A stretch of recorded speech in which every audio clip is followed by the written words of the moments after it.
Welcome to this program, Early Literacy and lots of other good things to come. But mainly it's our Belly Babies program. I'm Karen Gordon and I work at the Iowa City Public Library in the Children's Services. And I lead our Book Babies program before the pandemic on Fridays at 10:30 in the morning and 1:30 in the afternoon. And I started Belly Babies about 3 years ago in response to a lot of conversations I had with parents, especially first-time moms and dads. They loved the program. They were so glad they came. They learned lots of songs and rhymes and lots of tips about early literacy that they didn't know about. And they were so grateful because I remember specifically one mom coming to me. Her baby was 3 months old and she's like, "I'm so glad I'm coming because now I have something to do with my baby." So, and that's the whole point of coming to Book Babies. Plus, you get to meet other moms and dads and grandparents, lots of other people, and you learn about different development stages during the first year of your baby's life. So, if you have any questions, we'll have a question and answer period right after this program. So, I'm going to start by sharing my PowerPoint here. So, I'm going to share my screen.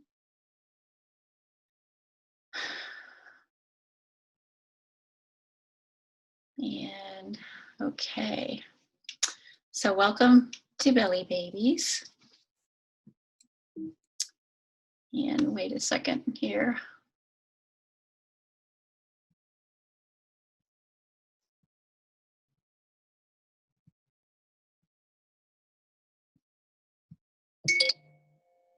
Okay, I'm just trying to, okay, there it goes.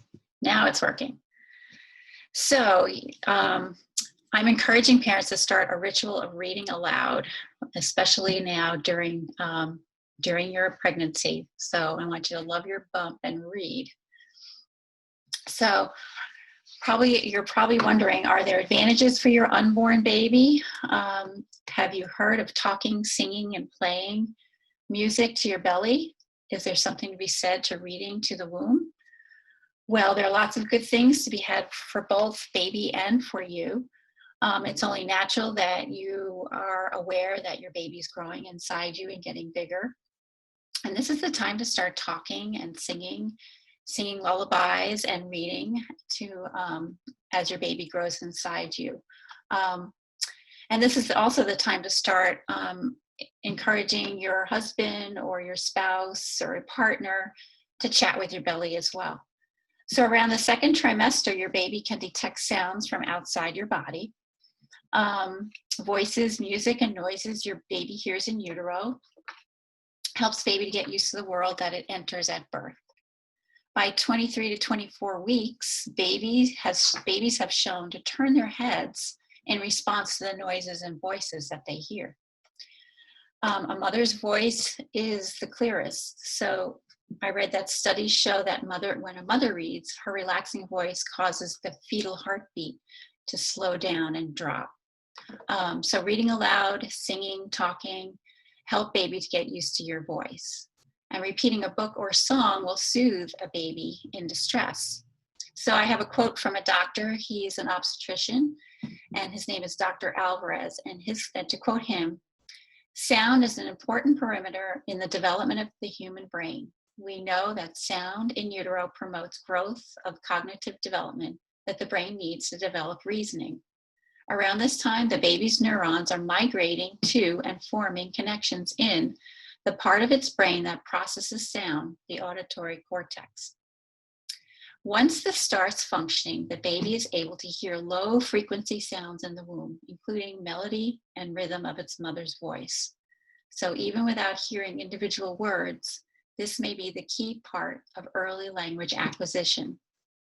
So cognitive development develops between 1 to 12 months old.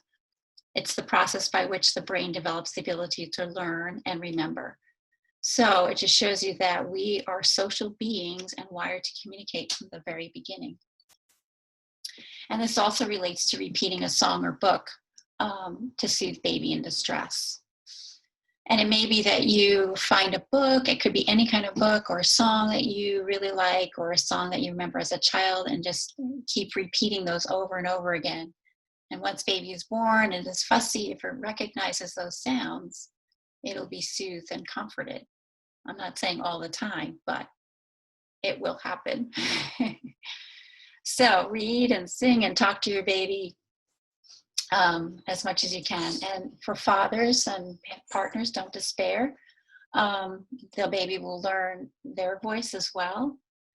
Father sounds are lower sounds, so it's easier for baby to make out than higher pitched ones.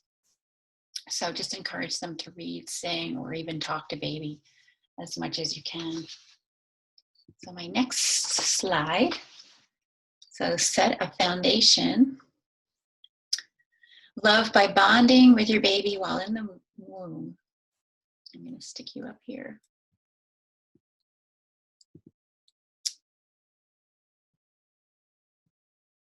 There it goes. So time to start is now. So one of the best things that you can do for your child is to start reading. A reading ritual right now. You can sign up for a Belly Babies program. It's a Belly Babies Reads program to help you get started before the baby arrives. And I'll provide more information at the end of this session. So what is early literacy? Early literacy is what children know about reading and writing before they actually read and write. So research shows that these early literacy skills are best developed through talking, singing, reading, writing, and playing. Beginning at birth, what you do every day prepares your child to become a successful reader. So early literacy is not the teaching of reading, it's the building of a foundation for reading. So when children are taught to read, they are ready. So reading to your baby early increases the chance that you will enjoy and continue to read to your little one. Beginning early is so important because the roots of language are developed in baby's brain even before he and she can talk. The more words your baby hears over time, the more words your baby learns. So from birth to age 5, a child's brain develops the most and more than any other time in its life. And it's really critical. And I think you're a teacher, right, Kayla? So you know this. Brain connections are made when babies hear the sounds of their parents' voices and see images of their first board books. Parents can reinforce these connections with these practices. Excuse me.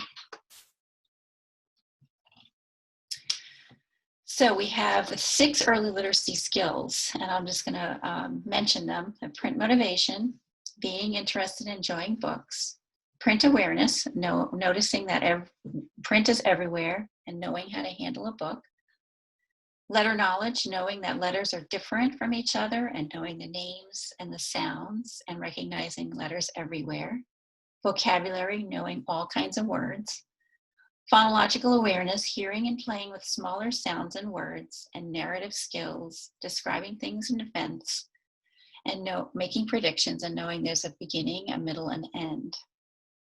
So the 5 practices to build these 6 skills.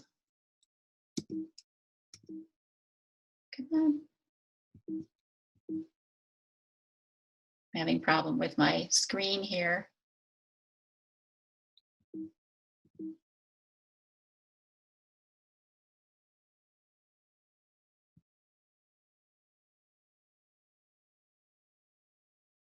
Okay, so be your baby's first teacher with these 5 skills: reading, singing, talking, playing, and writing. So I have about 5 slides here. They're 2 minutes or less. And I think they're really nice because they give you, she goes through the description of each of the 5 skills with some parents doing some demonstrations of those skills. So I can't control the videos because they're embedded in this PowerPoint, so we're just going to go through each one. So bear with me. So the first one's reading.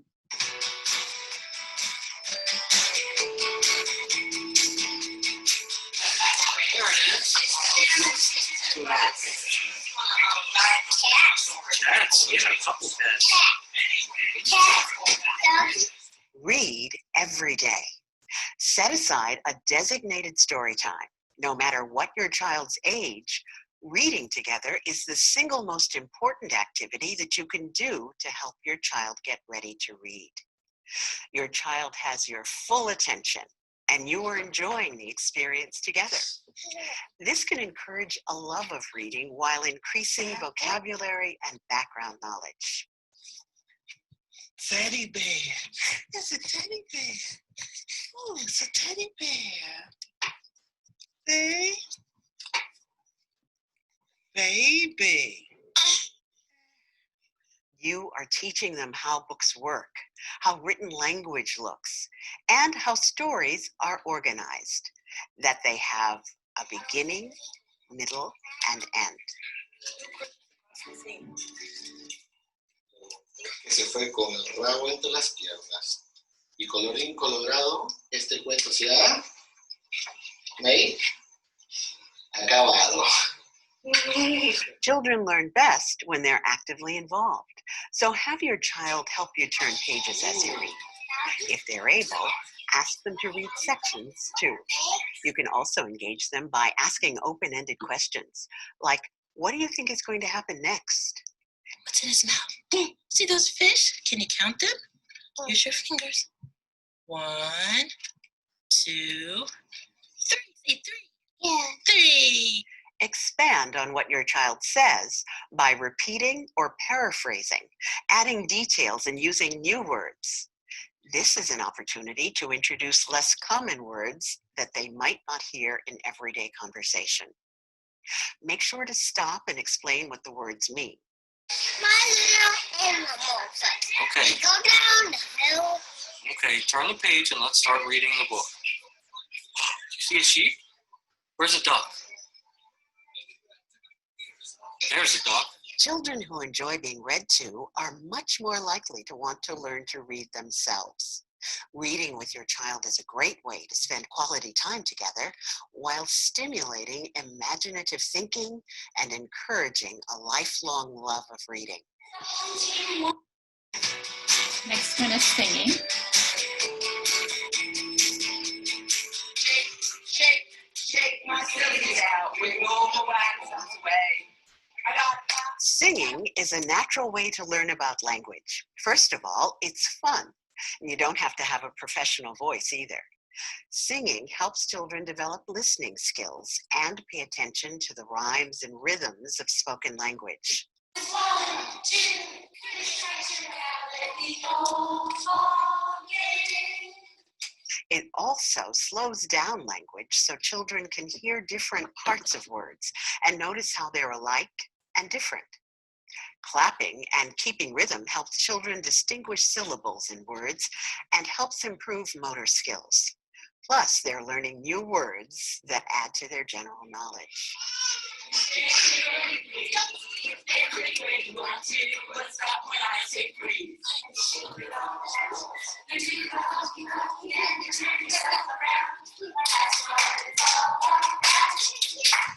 So, add some simple songs to your routine. You will surely have your child's attention and have fun at the same time. You're helping them learn new skills. Put your cookie in your mouth, yum, yum, yum. Put your cookie in your mouth, not to the mouse.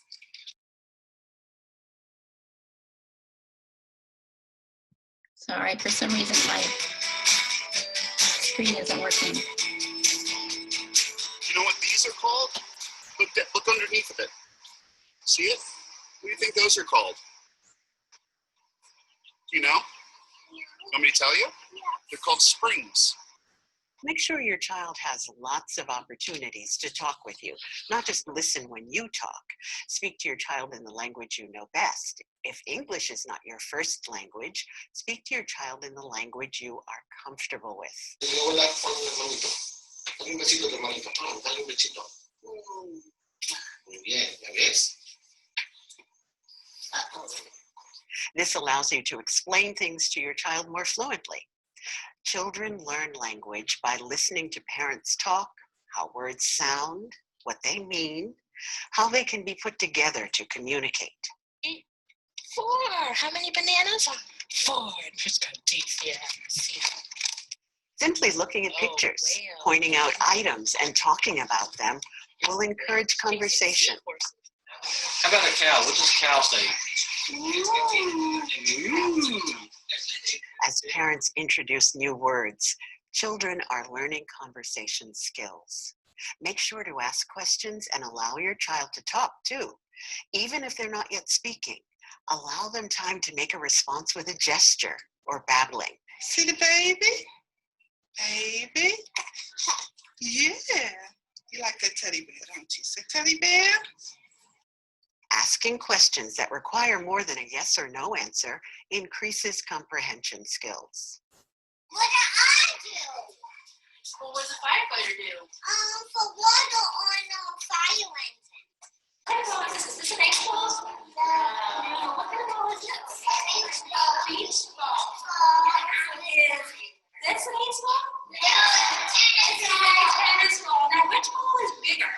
Using new words is a way to help your child build a better vocabulary.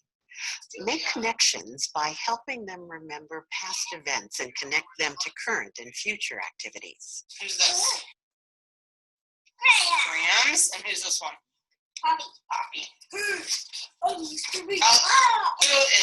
these guys? I bet you can name them. Caesar.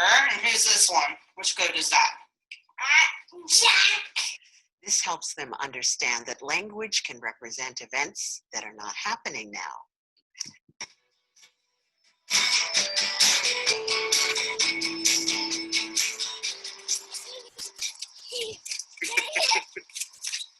You win.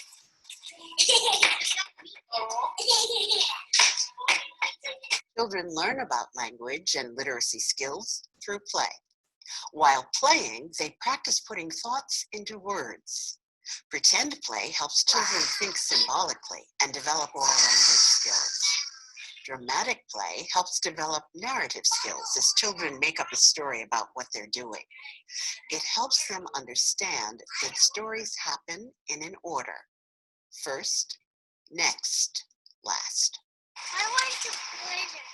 Could I have a turkey sandwich? Whoa, that was fast. How about, can I have a cup of coffee? Oh, that's the coffee too? Thank you.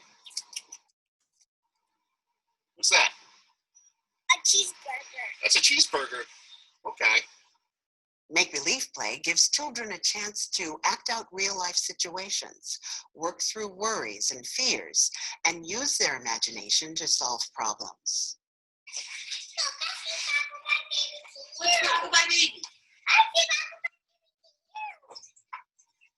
Play is the work of the child. Even though it might look like just child's play, children are expanding their imagination while also developing an understanding that written words stand for real objects and experiences.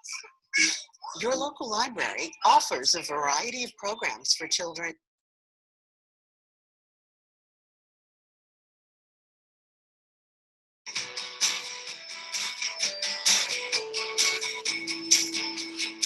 A mommy and a baby bunny, or a mommy and a daddy? It's a mommy and a baby.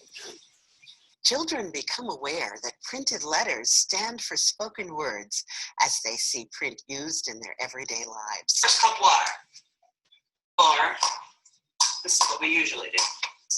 They're reminded of this daily as they see print on labels, signs, mail, and see parents reading newspapers, computer screens, etc. Encourage your child to draw and ask them to tell you about what they're drawing. Where am I? Am I at home? No, you're at work. Oh, at work. Okay. What am I doing at work? Doing a picture. Drawing a picture. As children draw or scribble, they practice eye-hand coordination and exercise the muscles in their fingers and hands. This helps develop the fine motor control they need to write letters and words. Do you remember how we grew them? In seeds, in the little cups. What other colors are we going to use? Ooh. Are those different flowers or are those more sunflowers? They're a different color.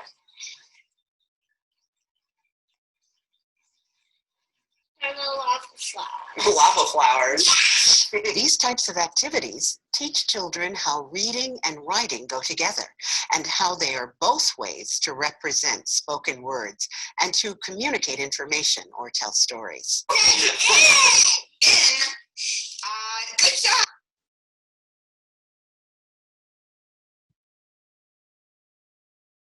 Okay. So those are just some examples of how you can interact with your children using the 5 skills. So here are some ways you can increase, let me just move this here, your child's awareness of print. And for some reason, my screen is just not doing what it should be doing.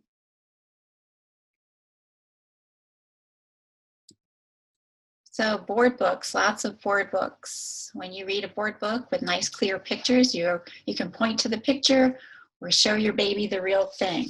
So for an example, point to the picture of a book and then show your child a toy truck or a real truck when you're showing your baby the picture in the book.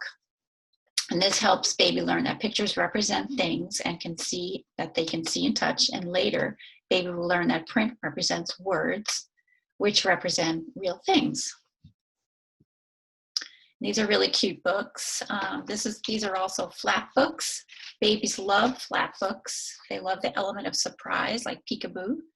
And these 2 books are examples of print awareness.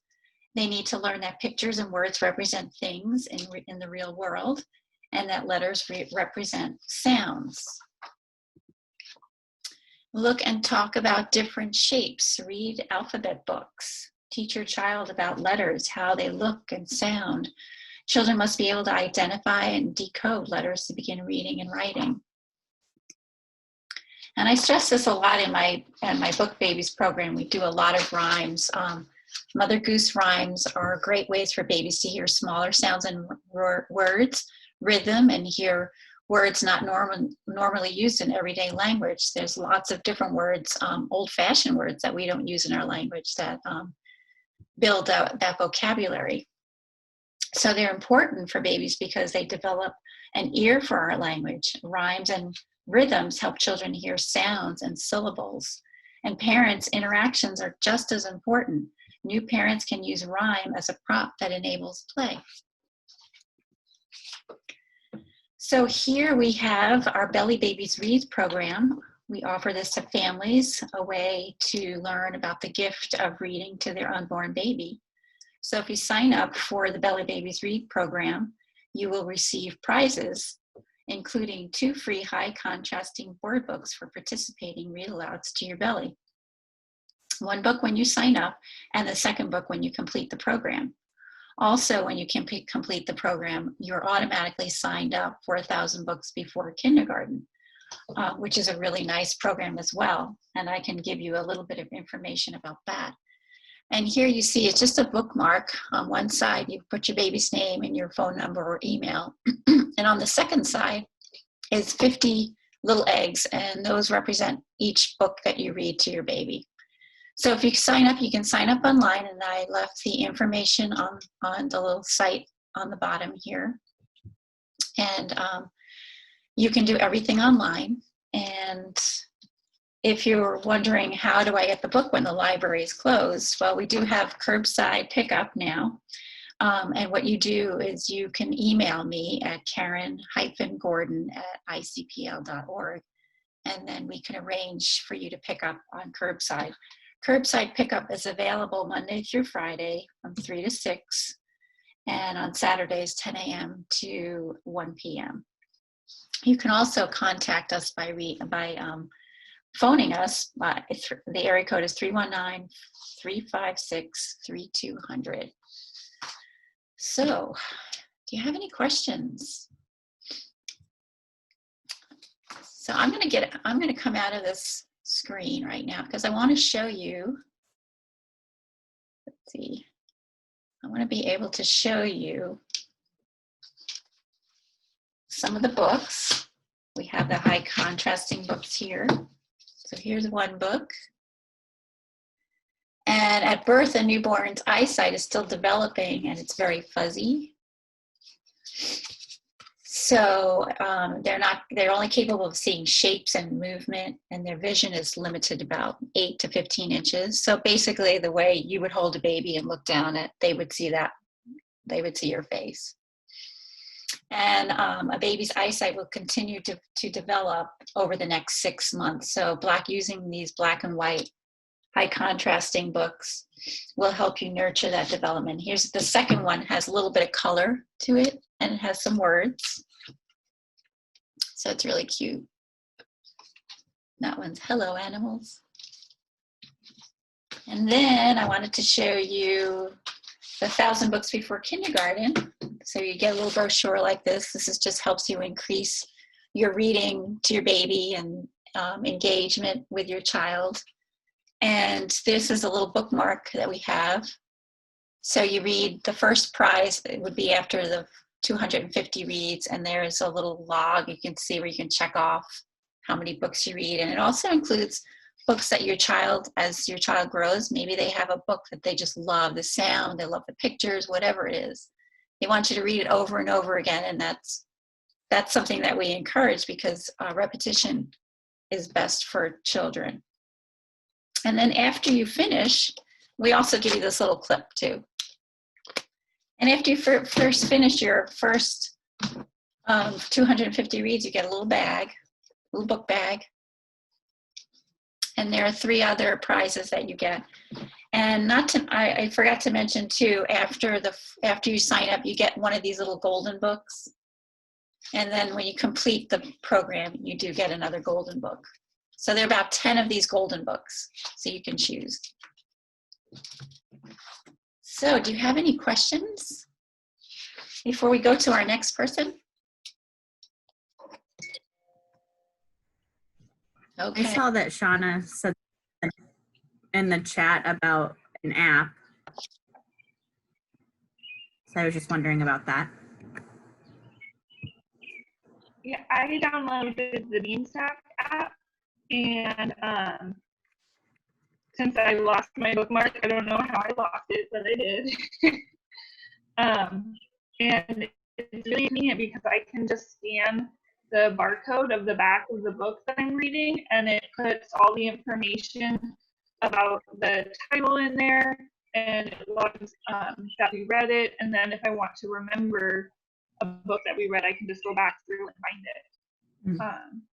So you would just sign up online like normal and then download that afterwards. Okay. Thank you, Shauna, for that. It looks like we have Nikki. Hi. So, can you hear me? Hi, Nikki. Can you hear me okay? Hi, yeah, I can. Can you hear me okay? Yeah. So I'm so happy to introduce Nikki Hines. She's from AP Baby Wearing. She's also a doula, right? Are you a doula? And no, not a doula. Oh, okay. All right. For some reason, I kept thinking that you were a doula. Okay. But anyway, Nikki's here to share her expertise on the art of baby wearing. So thank you for coming and giving some of your time to us. I'll let you take it away. Perfect. Thank you. All right. So I've got lots of different wraps and carriers here that I can show you guys today. I have 2 beautiful children. I've got a little boy who's 5 and a little girl who's 2. And I've been wearing them since they were very, very tiny. So I've got a bunch of different stuff right here. This is probably one of the most common you'll see. This is a stretchy wrap. You can get these Target, Walmart, just about anywhere. So Moby, Boba, these are common brands. This one is a Boba. This is part of our lending library.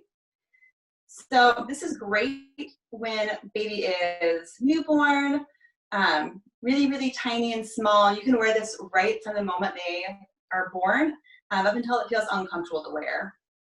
So the common way to wear this is called pocket wrap cross carry, where you put the center in the middle of your chest. You pull it up over your shoulder. The other side, reach behind you. Up over that shoulder. And then you've got this right here. Bunch it up. You're going to pull each side through. Tighten, cross, and then tie it right behind you. So what you've done with this, you created a pouch to put your baby in. Because I don't have a little baby, I've got my teddy bear here that's going to act as a baby. They go right up on your shoulder. And then you find the inside part of the X. You guys see this okay, I hope? Put baby in, one foot on one side, the other foot on the other side. You're going to spread an X apart. And then spread the other side. That's 2 layers, keeping baby nice and safe. And then pull this final one over baby's feet. And then up until the label is at the nape of their neck. So you've got baby nice and secure right there. When you're wearing a newborn baby, you want to make sure that they are close enough that you can kiss the top of their head. That their feet are in an M position. And that the carrier is nice and tight. You can see their face. Okay, so nice and simple, getting baby out. You're gonna roll this down, kind of just the opposite of how you went in. Pull the top strap over, pull the under strap over, and then take baby out. So, like I said, this is called a stretchy wrap. These are very, very common. You can get them at Target, at Walmart, online. Moby and Boba are very common names for those. And these are great for brand new little babies up until they become too heavy. Sometimes the stretchiness can be a little painful on the shoulders once baby gets to be 20, 30 pounds or so. So when you're getting to that point, another alternative is a non-stretchy woven wrap. So that's what I have right here.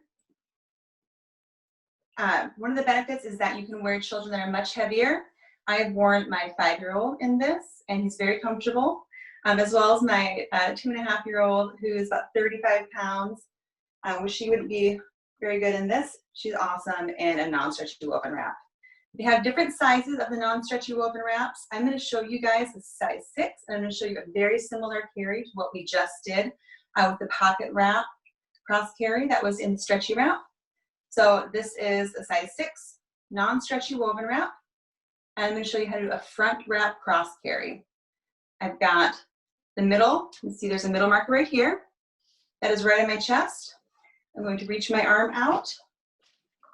I'm going to pull it back. Hand it to my other hand. Go over my shoulder.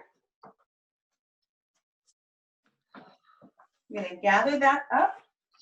I'm going to take the other side, do the exact same thing on the other side, reach it behind my back, hand it to the other hand, and then it's going to go up and over my shoulder.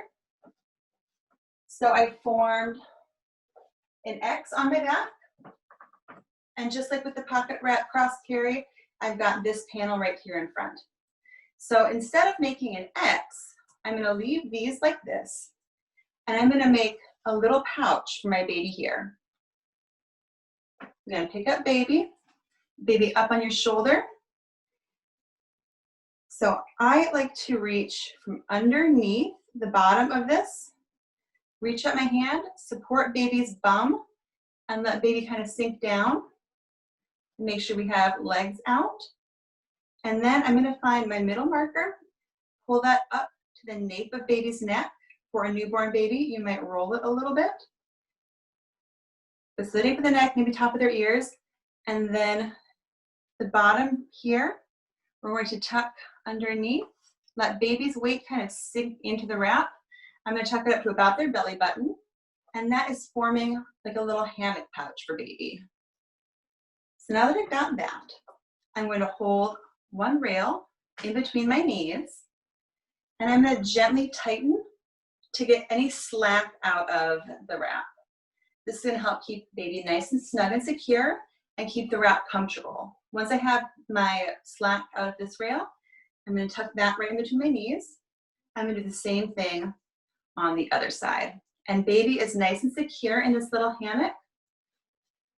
So baby's not going anywhere. All right, so now once both of those are secure, I'm going to cross my straps underneath baby's bum. And then I'm going to bring them back, keeping tension, and then tie it in a knot behind my back.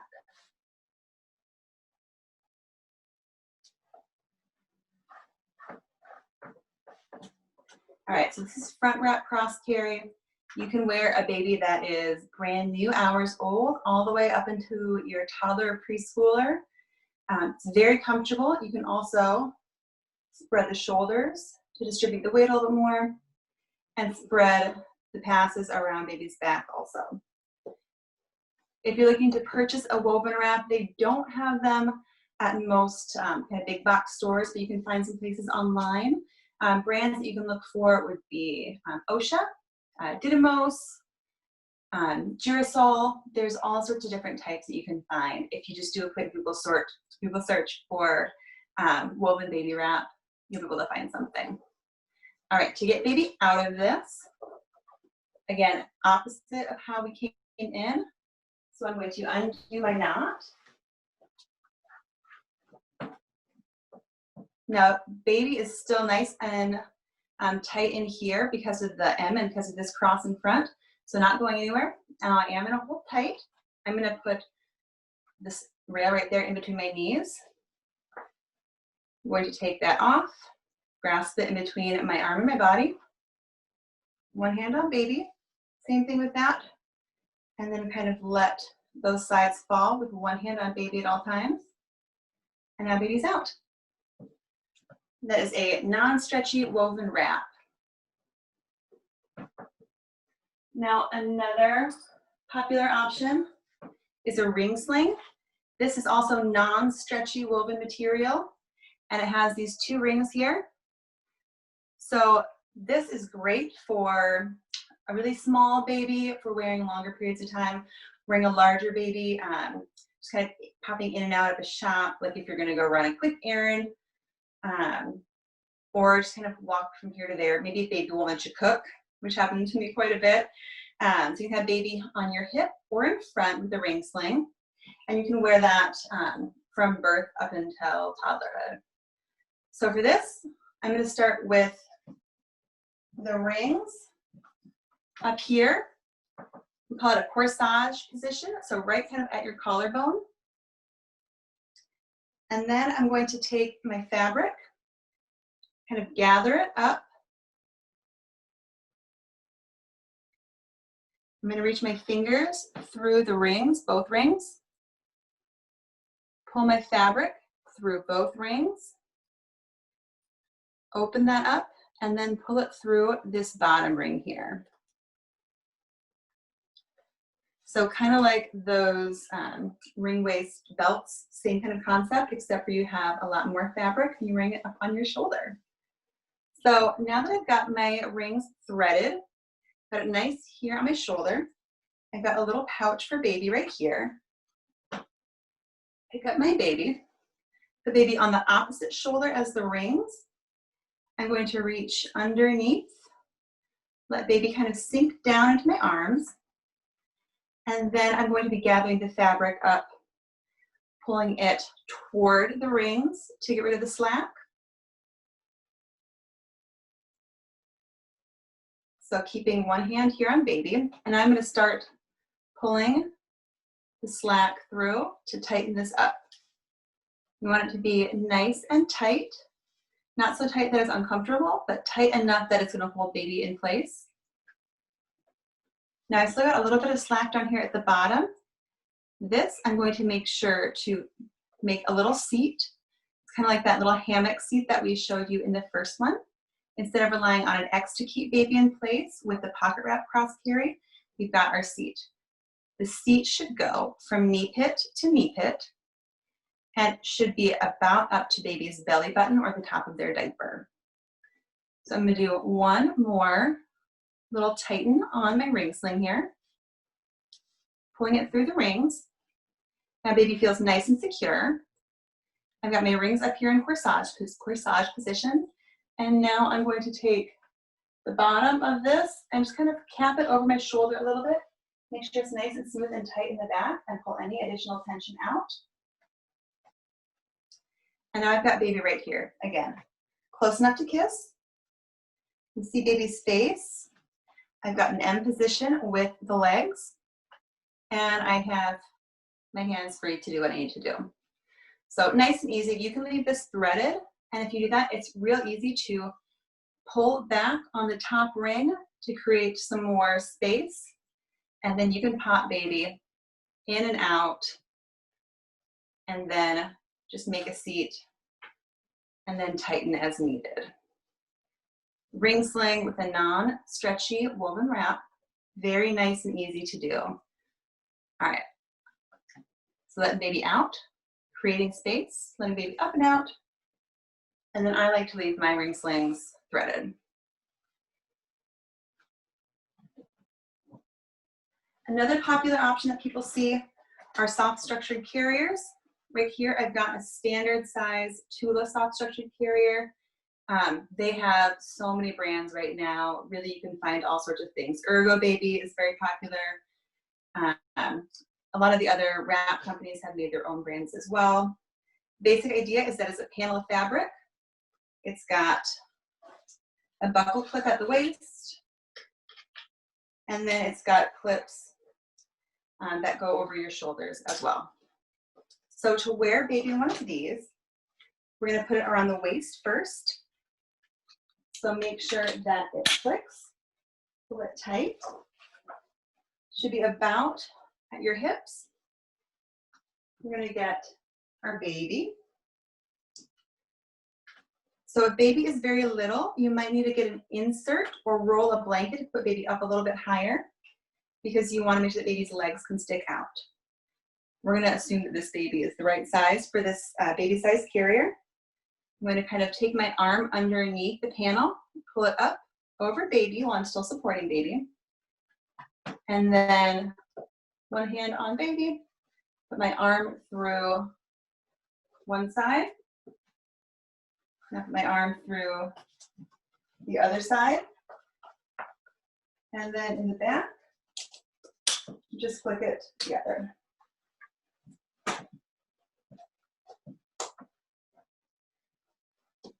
So same like the other ones, you want to make sure that baby is close enough to kiss, that you can see baby's face. You want to make sure that they are, they have a nice airway. You can see where they're getting their oxygen from. Their heads smooshed in, especially with brand new babies. You got an M position in the legs. What's nice about the structured carriers is it's going to automatically do that as long as the legs are kind of sticking out or they're up sticking out underneath the insert, then baby's in a good position. All right, baby's nice and snug to my body. This is comfortable for me, and I'm ready to go. Nice and easy, pretty foolproof. You can adjust them, either how big the straps are, around the waist as well. Lots of good options. These are pretty foolproof. You can put them on really quick and quick to learn. All right, today baby out. We're gonna hold on baby with one hand. Make sure to do the top first, the shoulder straps. Unclick it. Pull our arms out, always supporting baby.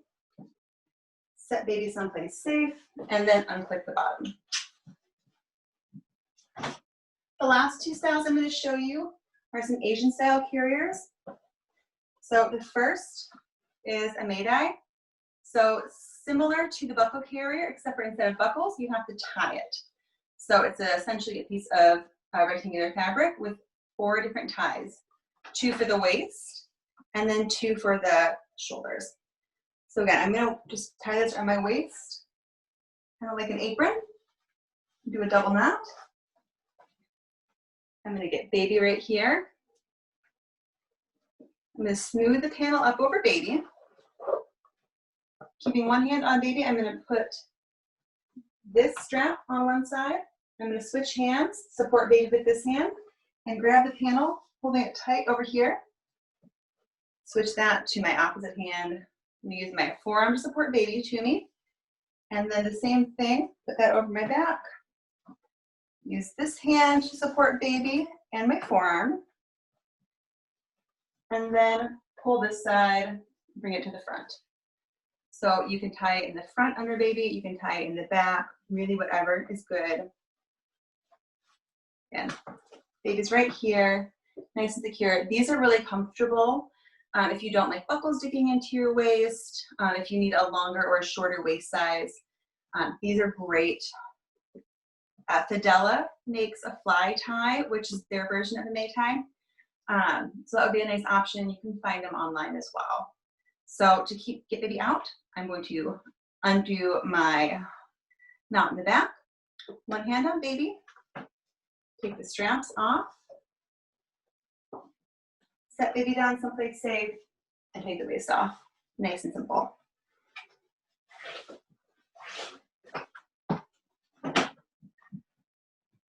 The last type of carrier I'm going to show you is called an Onbohemo. So this is another panel of fabric, but as you can see, it only has 2 straps on it. This is primarily worn on your back, and you pull the bottom part to kind of make the seat for the baby that baby will sit in. Just kind of like a hammock seat, instead of relying on a waistband and the straps there. So this is recommended for older babies. They able to kind of sit up on their own, hold their neck up. You can have your child stand or sit, and you're going to put the carrier around the child first. So I've got my kiddo with arms through the panel. I'm actually going to crisscross my arms. I'm going to get baby onto my back to reach through. I've got one hand supporting baby. Got this one. I'm going to reach up behind my back with the other hand supporting baby. I'm going to follow my strap. It's the heart of the teddy bear that doesn't weigh anything. The baby kind of gets you gravity. Okay. All right, so we got baby here, and then to get baby nice and secure, we're going to just pull these straps, and the bottom panel will support baby's weight.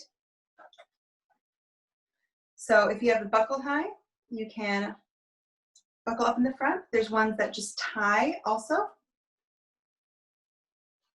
You have the panel that will support baby down here, and for these, you want baby up nice and high.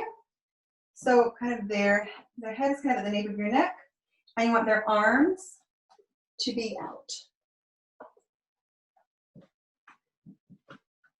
So to get out of this one, again, you're gonna hold on to baby, whatever way feels most secure to you. Get one hand out, hold on baby, other one out. You're leaning over. And then I bring baby underneath my arm like that. So those are kind of the basic types of baby wearing devices. Really, it's whatever your preference is. My recommendation is to try a lot of different things. If you're looking for the most versatility, I'm going to have to say that a woven wrap is going to be the top choice for that. Because there are just so many different ways you can carry. You can do the front wrap cross carry, like I showed you earlier. You can wear baby on your back, you can wear a hip carry, and then a variety of different sizes as well. So the one that I have here is a size 6, which is 4.6 meters. So it's very long, almost as long as the stretchy wrap. You can get shorter wraps also. This one is a size 4, and it's really nice for doing back carries. I'll show you one quick back carry. When baby is a little bit older, you're experienced, and baby can put their heads or hold their head upright. You can try a back carry with baby. I'm going to show you guys how to do a basic rucksack. So I'm going to start with the middle marker on the baby's neck. I'm going to have baby sit here on my knee just because this is a little teddy bear. I'm going to reach underneath baby's armpit, like I'm shaking hands with baby's armpit, and my thumb on top of the shoulder, and with my other thumb underneath the other armpit, and my fingers on top of baby's shoulder. I've got the wrap material on top, like a little cape. Then I'm going to put baby on my forearm to put the weight.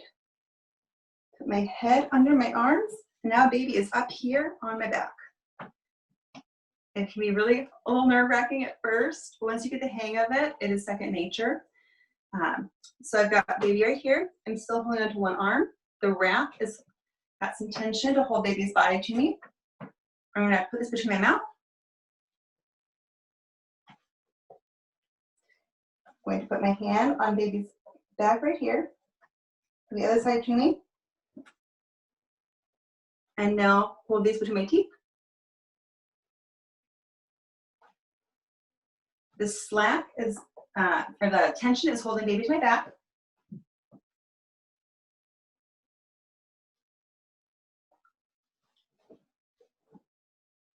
I'm going to pull straight down and then pull up to create a seat for the baby, which is again a lot easier if baby has any weight, which is teddy bear does not. While I'm making that seat, I'm going to hold tension here with my teeth or under my chin. And the tension is holding baby onto me. Now I'm going to gather each side up to my knees. Hold on baby with one hand. Gather the slack on the side up. Not too tight, but not too loose. And so now baby is right up here on my back. I've got these nice and tight and secure. Put this behind my back. Cross. Pull in front. Tie it in a knot.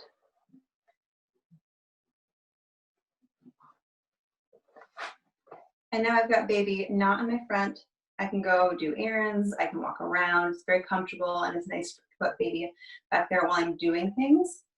So again, this is for a little bit older child, once they can sit up and hold their neck up, and when you're feeling more comfortable as an experienced wrapper. To get baby down, I'm going to untie the knot. I've got this tight with my hands. I'm going to hold on to the back of baby. Let one side go, let the other side go. Still got baby right here. I'm going to put this side under my arm and hold it with my knee. This under my arm and hold it with my knee. Now I've got two hands free for baby. Let baby go underneath there. And then pop out right under my arm. And then here we go. So there's lots of different types that you can, types of ways to carry your baby with a woven wrap. Lots of different sizes and then different things and styles that you can do to make it more comfortable for you. Thank you, Nikki. That's great. I've never seen so many. My pleasure. Anybody, do you have any questions, like where you can purchase these, where you can find them?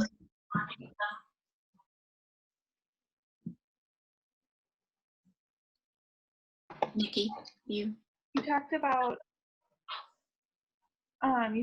different sizes for the wrap.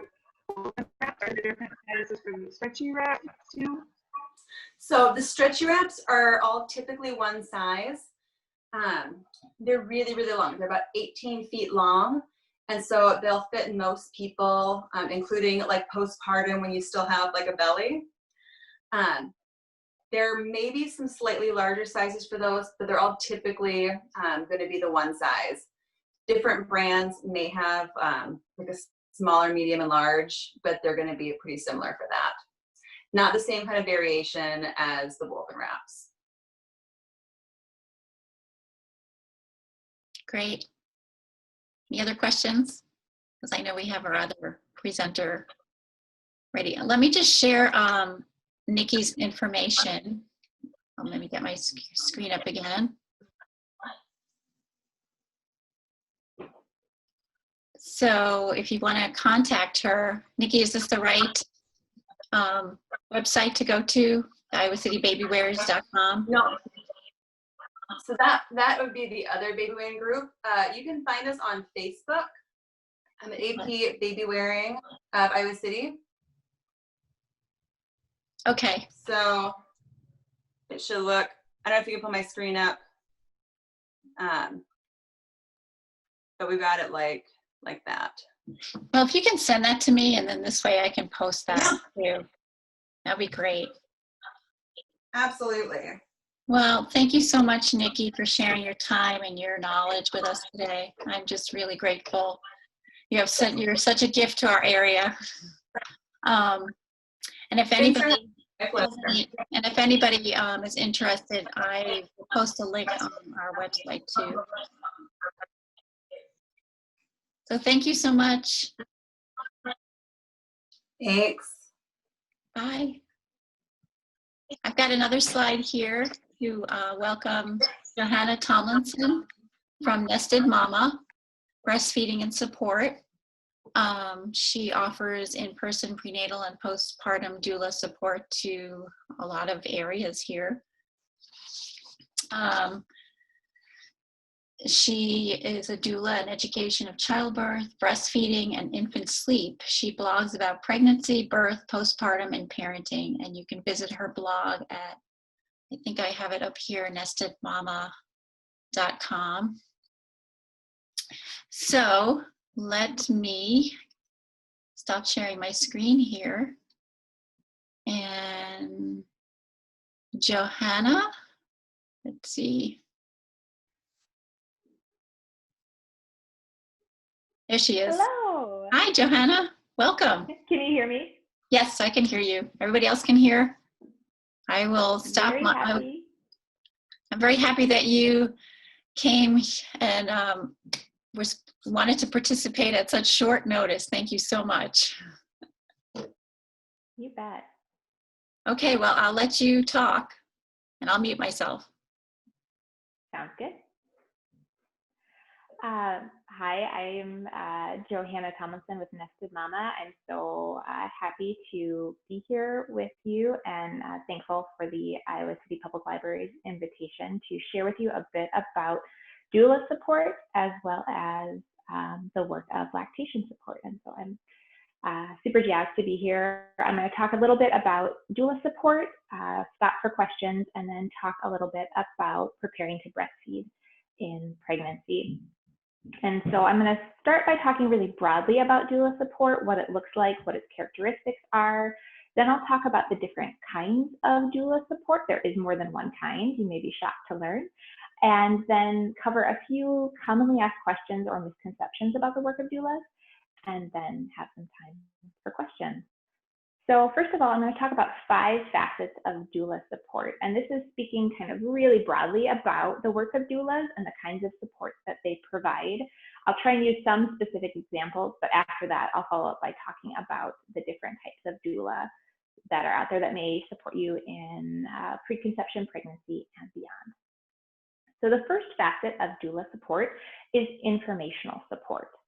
And your doula mindset, your doula comes to you non-judgmental, ready to support you with non-judgmental support. What that means is your doula doesn't have a preconception about what pregnancy should look for you, what birth should look like for you, what postpartum should look like, what decisions you should make. That's not on the table at all. Your doula is there to provide non-judgmental support. And so with the informational facet of doula support, I kind of liken it in a way to the work of a librarian, if that's not too bold here, Karen. But your doula is there for you to ask questions. And, maybe you're trying to negotiate some aspect of your prenatal care, or you're trying to decide between providers, or there's an option for newborn procedures that you want more information about. Your doula is someone who's passionate about this, who's read a lot about it and can connect you with evidence-based resources. When talking about doulas, you'll hear that language a lot, evidence-based. And what that means is your doula has already kind of pre-screened these resources to be based on research, not on someone's opinion, not on what someone's aunt's sister did, not on an old wives' tale. They'll provide you with resources that actually have that research. So as you're making decisions about what's best for your family, you can look at the research, check in with your gut, bring any questions that you have, of course, to your care provider, but then you have those resources there in hand as you're having those conversations. So that's informational support. Emotional support is, again, non-judgmental, and, you know, trying to conceive, pregnancy, having a baby, postpartum, and really, as I joke a lot, postpartum is forever, right? It's a roller coaster, and your doula is there for your feelings too. It sounds maybe a little cheesy, but feelings are big in this transition into parenthood, even if it's your second, third, in my case, fourth time, to have someone there to listen to you, to validate that, yes, this is hard, and to really provide you that listening ear without any preconceived notions about how you should be feeling about it, can be really, really valuable. The third facet of support is physical, and maybe this one is perhaps the most tangible and easy to understand. If you think about the work of giving birth, a birth doula's physical support is helping you with those comfort measures, right? Giving you those hip squeezes, helping you find positions that work with your body in labor. And this is, physical support is present in other kinds of doulas too. So postpartum doulas, helping you by cooking some nourishing food for you, or helping you troubleshoot breastfeeding, or helping care for the baby so that you can rest and heal. So the three that we've been through so far, rapid fire: informational support, emotional support, physical support. Number 4 would be self-advocacy. So the idea behind self-advocacy is that the whole experience, your voice is the most important in terms of deciding what kind of care you receive, the choices that you make. And your doula is here not to take over that voice, but to empower you and support you so that you can advocate for what is best for you and your family. And the 5th facet is partner reinforcement. And here I'll get into a commonly asked question, or sometimes misconception, is that, well, I have a partner, so I don't need a doula, or my partner doesn't want a doula because he or she feels like they'll be replaced in the labor and delivery room, and we don't want that kind of tension or uncomfortable feeling. And this is a commonly asked question that I experienced myself when considering whether or not to hire a doula with my first baby. That my husband and I were a great team. We thought we could go it alone. And, you know, your doula is trained not to take the place of your partner. Your doula is trained to support both you and your partner. You know, your partner is going through huge transitions too into this work of being a parent, and your doula is there for both of you. And sometimes this is really physical too, right? Labor can be long. And so the work of squeezing hips is not a one-man job or one-woman job. Having your doula and your partner tag out can be great. Knowing that your partner can grab a snack or go to the bathroom and you are still continuously supported can be amazing. The same in postpartum. Postpartum is really the work of a village. And so making sure that both you and your partner are getting the rest that you need can be really important. So those are the 5 quick rapid fire facets: informational support, emotional support, physical support, self-advocacy, and partner reinforcement. Now I'm going to talk briefly about the different kinds of doulas and how these 5 facets of care show up throughout all of this work. So birth doulas are perhaps the most well-known, but doula support actually encompasses the whole perinatal period, even actually before conception. And so there are doulas doing the work of fertility doula support. And this can look like a couple that is ready to start trying to conceive, that wants some evidence-based information as they're going into that work. It might look like a partnership that has been trying to conceive for quite a long time and is considering the use of reproductive technologies. It may be an individual who is trying to conceive on their own by reproductive technologies. It may be conceiving after loss or secondary infertility. So a fertility doula brings that all those 5 facets that I just described to that really sometimes difficult and challenging space of trying to conceive. And that support can then extend into prenatal support should you conceive. So a prenatal doula, that support can look different depending on where in your pregnancy you are. But in early pregnancy, for example, that can be a really, really challenging time. And for a variety of reasons, a birthing expecting parent may not be ready to let their support network in on that, right? They may not want to tell everyone, whether it's that there's a history of loss or just general anxiety, or maybe this baby is the result of several fertility treatments. For whatever reason, that first trimester can be really lonely. And so early prenatal doula support can be a great informational and emotional support as you're working through those early weeks of pregnancy. Later in the pregnancy, prenatal doula support, you may want a prenatal doula to come in home. Sometimes if you're on bed rest, this can be a huge advantage to you to help get you feeling ready for baby without you doing the physical work yourself. Sometimes our support network, I know my support network of family is far away, and so they can't just pop over and help me stack my freezer or help me wash laundry to get ready for baby. And so in-home prenatal doula support is definitely an option there as well. For labor and birth, for labor and birth, doulas typically also start supporting you prenatally, but that support looks a little different than the support I just outlined. So it varies depending on the doula, but typically when you decide to work with a birth doula, they have between 1 and 3 prenatal visits, prenatal consults, and those are generally focused on helping you prepare for the birth. So working on your birth preferences, making sure everyone that will be supporting you is aware of those preferences, practicing comfort measures, drawing up your birth plan. That can all be part of that prenatal support. And then your birth doula will go on call. And the terms of this, some doulas are on call the moment you sign a contract. Some are on call at week 37. It can vary depending on the doula, but that means that you start to feel those contractions and you give them a ring and they will head into the hospital with you and be continuous support with you throughout your labor. And this can be huge to know that you will have that person by your side, no matter the shift changes or who is on call, that you have that doula there supporting you.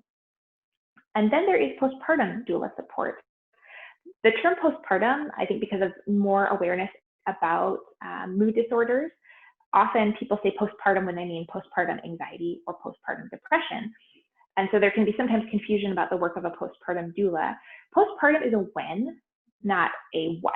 So it simply means that time after baby. And so a postpartum doula sometimes supports people who are experiencing postpartum depression or anxiety, but it's not limited to that. Postpartum doula is for anyone who is bringing a new baby home. And that postpartum doula support, again, is non-judgmental, brings in all those 5 facets of care. It may be online support, and I should say that for all of the types of doula support that I've mentioned, it can vary by the doula, but often there are options for online support as well as in-home support. So for example, with the postpartum doula support, online, your doula may check in with you daily or weekly. It's a chance to get that informational support and that emotional support to troubleshoot feeding issues, to help you connect with resources, and really just be kind of that non-judgmental listening ear. In-home postpartum support could be, a 3-hour shift supporting you while you nap, or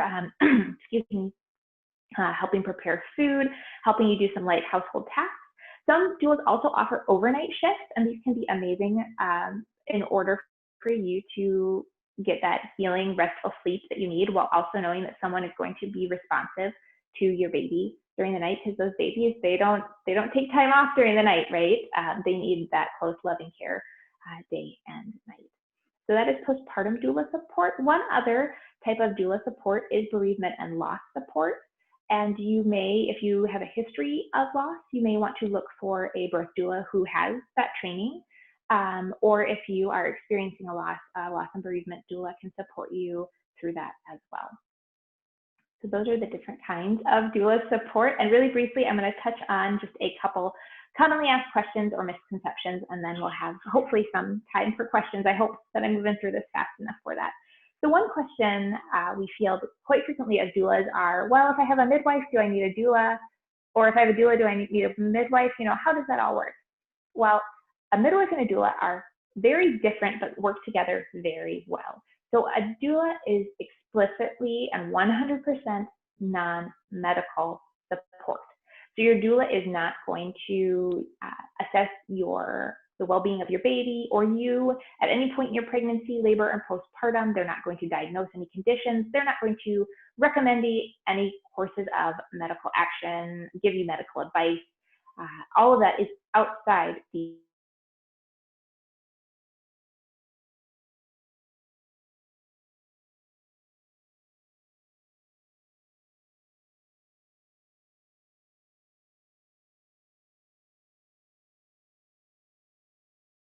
Looks like we have a problem here.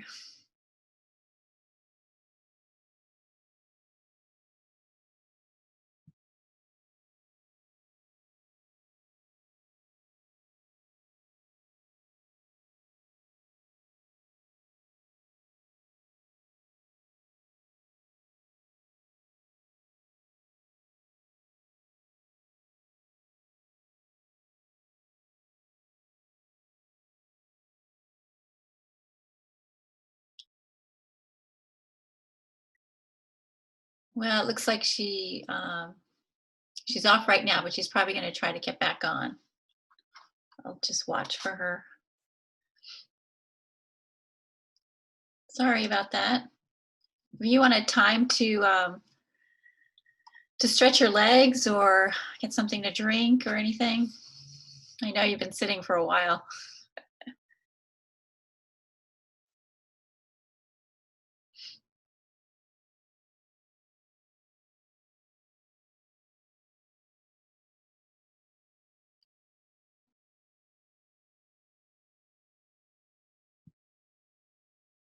There, she's joining us now.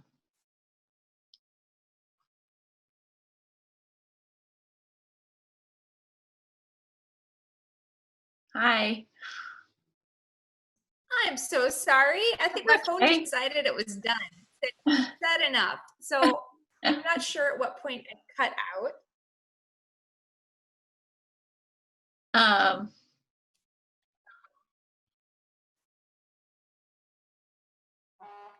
Karen, do you know what I was talking about? I don't want to belabor anything. I think were you talking about right after, like having a doula after the baby's born? Postpartum? Postpartum. Sure, yeah. Postpartum support. So just really briefly, a doula can provide online support or in-person support that can look like helping you with meal prep, caring for your baby so that you can rest. It can be during the day, overnight. So that's just really brief. Hopefully I'm not repeating myself too much. And a final kind of doula support is bereavement or loss support. And so, you know, if you have a history of loss and are currently pregnant, you may decide that you want to look for a birth doula or a postpartum doula or a prenatal doula who also has that training to support you. But loss and bereavement doulas are also trained to support you while you are going through a loss. So I just want to share that resource because I think that's one that is not commonly known, that is a resource available to parents who are going through that really difficult time. So I'm going to finish up by just sharing a couple frequently asked questions and misconceptions, and then take any questions that you have. So one frequently asked question is, if I have a doula, do I need a midwife? If I have a midwife, do I need a doula? What's the deal with doulas and midwives? So doulas and midwives work together very well, but they are very different. They have different scopes of practice. So a doula is explicitly not medical. So your doula is not going to offer you any medical advice, assess your health or well-being in pregnancy, postpartum, your baby, any of that. Your doula is not going to diagnose or treat anything. So your doula scope of practice is non-medical. Whereas your midwife is the medical provider who will do all that really important work of monitoring your pregnancy, assisting you with any complications and all of that. So doulas have very different scope of practice than a midwife, but often share the same passion for supporting individuals who are going through this really important life event. The other misconception that often I hear is, well, I want this kind of birth, and I don't think doulas are really for that, so I don't think a doula is for me. Doulas are actually for anyone, no matter what your birth preferences are. Because doula support is inherently non-judgmental, that means that, okay, if you want to go birth by a baby deer, I guess we'll go birth by a baby deer. That's an exaggeration, right? But if you are looking for a low intervention birth, your doula is there for that. They are down with that. If you want that epidural as soon as you get to the hospital, because that's important to you, your doula is there for that. And actually with an epidural birth, because it can limit mobility, doula support can be crucial in helping you get comfortable and also open your pelvis and get into those positions to help your baby continue to move down. If you're having a cesarean section, doula support can be great for you too. Some ORs are being a little bit more family friendly and focused on support, and so it varies greatly depending on how the relationship your doula has with the staff, but also who's the anesthesiologist, who is the person performing the cesarean section. But sometimes your doula is allowed to support you in the OR. And if not, you can always request that if your partner has to go with baby while they're making the repair, that your doula can come and support you then. I know from clients, I have heard that can often be the most lonely time, because you have this baby and the baby exits and your support exits. And it's a really vulnerable time. So having your doula be present for that can be really, really wonderful. And your plans can change. We all know that birth is unpredictable like life, and your doula can be there every step of the way. And maybe your plan was X and now it's Y and it ends up being Z. And through it all, your doula can help you ask the clarifying questions you need to make the choices that you want, and support you every step of the way. If this talk about doula, as you saying, great, where can I find one? If you go to Doulas of Iowa City, either on Facebook or just Google it, that is a group of many area doulas. I'm a member of that group, but we all provide different services and have a little different flavor or approach. And birth in postpartum and pregnancy are such vulnerable, important times. I think it's really about fit, finding not only someone who will support you, but that you feel safe and supported and comfortable with. And so Doulas of Iowa City is a great resource to connect with many doulas.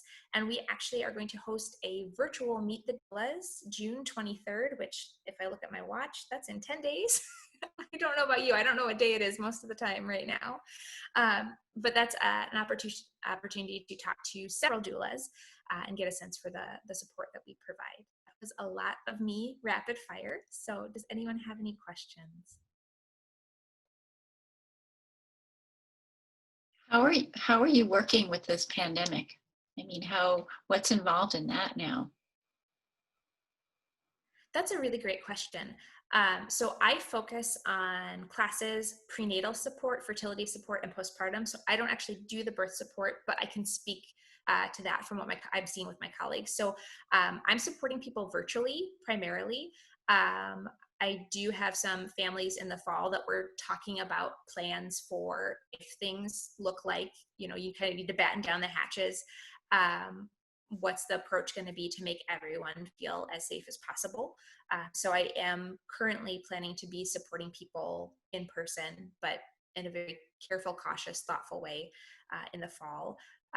With birth doula support, so for some weeks, all of the area hospitals have said you may have one support person. And so if you have a partner and a doula, you have to pick between them. And most people, I think, probably pick their partner rather than have their partner miss the birth of their child. But I did hear from a midwife at the U that they will be allowing doulas back in as a second support person. You can't have two support people, but you can have your partner and someone who is a professional doula in there with you. So that's really exciting to hear. I know that my colleagues have been supporting people virtually, which of course I think we all agree is not as wonderful as being there in person. But the value of that informational, that emotional support, helping your partner navigate those physical comfort measures over a distance, I think is really valuable. So I am seeing both in myself and my colleagues kind of pivoting, but still doing our best to support people in this really important time.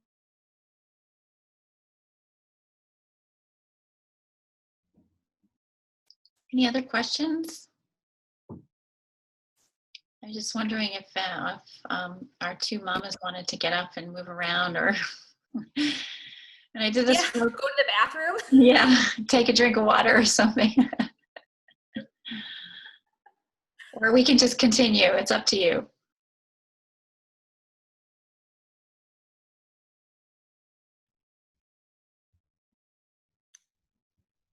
Oh. Okay. Good for Johanna you. just snuck away. Very smart. Okay, well then I guess you can just continue with, I think you're doing breastfeeding next. Is that it? Yeah. So what I have prepared for you is talking you through my checklist that I share with clients about how to set yourself up for success. And I'll put that in quotes, success while breastfeeding. Obviously, everybody's goals, everybody's journeys are very unique. But I think there are very tangible things you can do while you're waiting for baby to be born, while you're waiting to get to the end of that last long trimester. I know it always seems so long to me, to provide yourself the support that you need to be in a position to reach those goals. So I'm going to take you through that checklist really quick and then see what questions you have. So number one on my list is take a breastfeeding class. And I guess this is pretty straightforward. I do feel like there is a kind of a movement, you know, we have so many awesome resources available at our fingertips digitally to just be like, well, I'm going to YouTube some things and call it good. But a breastfeeding class, especially one that is taught live, whether in person or online, gives you the chance to connect to someone who's really knowledgeable about this field of work and create a little bit of a relationship such that you can circle back if you have questions. A solid breastfeeding class should provide you evidence-based information you need to make decisions about feeding your little one. You shouldn't walk out of there feeling pressured or forced or like there's only one way to do things. You should feel like you have the information you need to move forward and make those decisions that are best for your family. I know breastfeeding classes, I think at least pre-COVID, were really accessible in our area in terms of the hospitals offering them. I teach them as well, but I teach them virtually right now too. So that's a resource for you if you're not able to connect with a hospital breastfeeding class. The second thing on my list is to visit a support group, and in parentheses, you know, that might be a virtual support group given, you know, the days and weeks and months of our life right now. So I'm suggesting that you attend a support group before you even have a baby.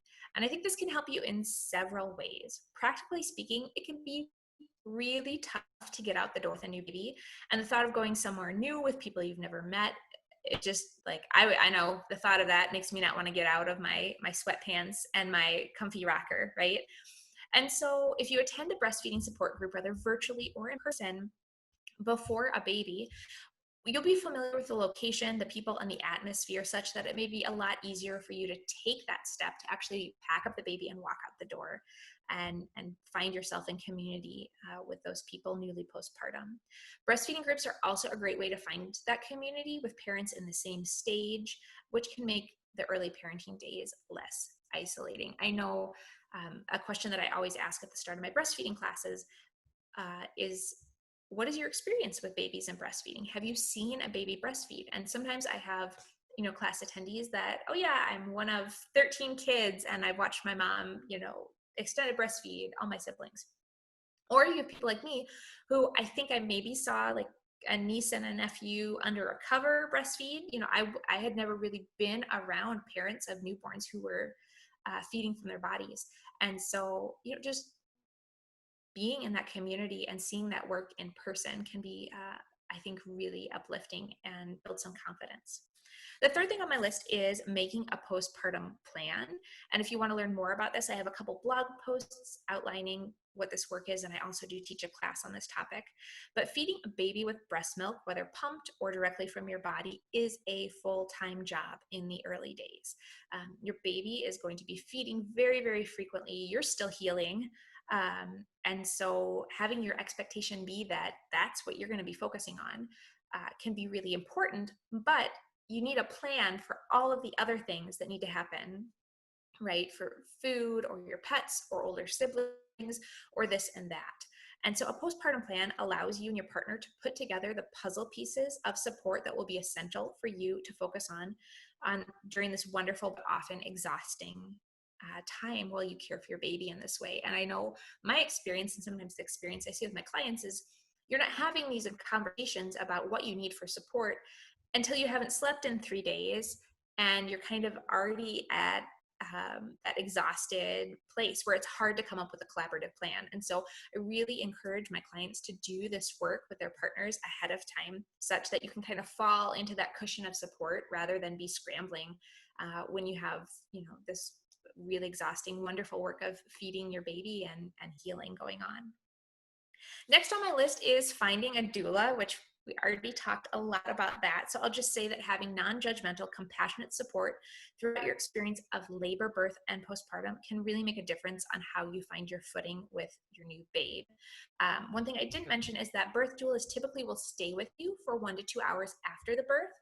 And ideally, you are initiating breastfeeding in that time period. And so having their continuous support, they'll bring some knowledge about breastfeeding that can be really beneficial as you do that first work of latching baby on. Next on the list, I have learning about baby behavior. So the question, is this normal, will likely occur frequently in the first days, weeks, and months with your baby. In addition to taking a breastfeeding class, a workshop that covers developmentally normal infant sleep may also take the guesswork out of those first few days. Feeding and sleep are actually really interrelated, and a lot of the information out there, because it's books or products that people are pushing, doesn't actually find its basis in the science of lactation.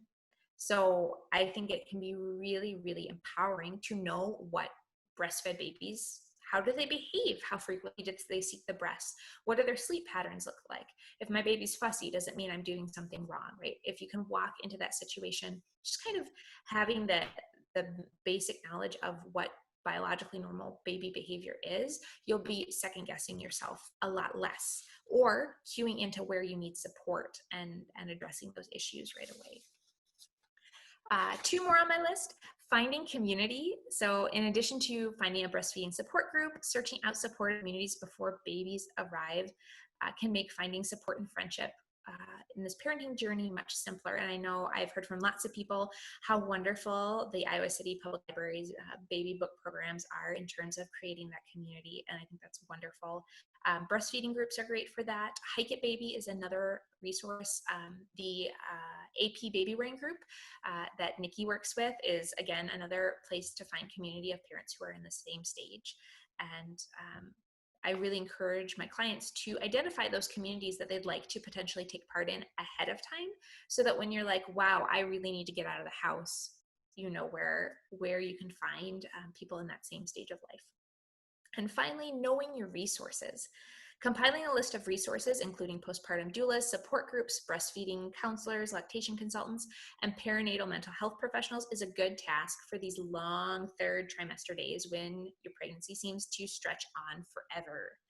You may not need to contact all or even any of these professionals, but having their contact info and the recommendations of your friends and family already in place can help you say yes to the support you need when you need it. So for instance, with perinatal mental health, I encourage all of my clients, if you don't already have a mental health practitioner that you have a relationship with, ask your friends and family, if you were struggling with mood or feeling like you needed a consult with a mental health professional, who do you reach out to? Get those names, write their names down, their contact information, and put it on your fridge, so that if the baby blues, you feel like they've gone on longer than just baby blues would, the number to call and you can get in for a consult. I think that's just such a healthy way to approach our mental health, the way we would, a tooth that's bothering you or something else, right? You notice that it's a problem and you contact a professional. Like anything else in pregnancy, birth, parenting, and life, your breastfeeding journey may have unexpected challenges. In fact, you may make feeding choices that are different from those that you initially planned on. And I would just encourage you to know that you deserve respect, encouragement, and love no matter what, through all of this, right? Through pregnancy, through birth, and through postpartum.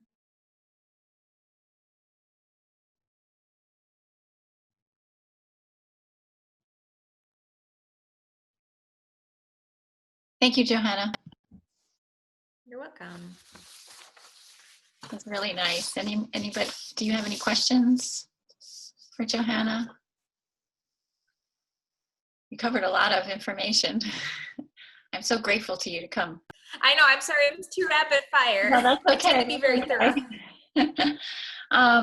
Well, if anybody does have any questions, I will direct them to you. And I'm sure you have much more information that you can offer other people. I'll just let me just share the screen with your information so that they can jot it down. So is this the right information right here, Johanna? Yep, nestedmama.com. Yeah. And I do have a local resource sheet of all my, the people that I would trust with my babies and send people to. So if anyone just would like a sheet of local resources for all of the kind of categories I mentioned, just they can send me an email and I'm happy to send that out to them. Great. So this is my last wish for you. I wish you a safe and easy delivery and a happy and healthy baby. Take care of yourself and say yes to family and friends who offer help, because I know that's really hard to do. Rest, read, and enjoy your baby. And in peace, Karen. And if, again, if you want information, you can contact me. My email's on the bottom there, Karen-Gordon, Gordon, @icpl.org. So thank you so much for joining me today. It was great to see your faces, and good luck with the rest of your pregnancy. And keep me posted too. I'd love to hear your news, your happy news. Thanks again, Johanna, for joining us. It was a pleasure. Thank you so much. Likewise. Bye, everybody.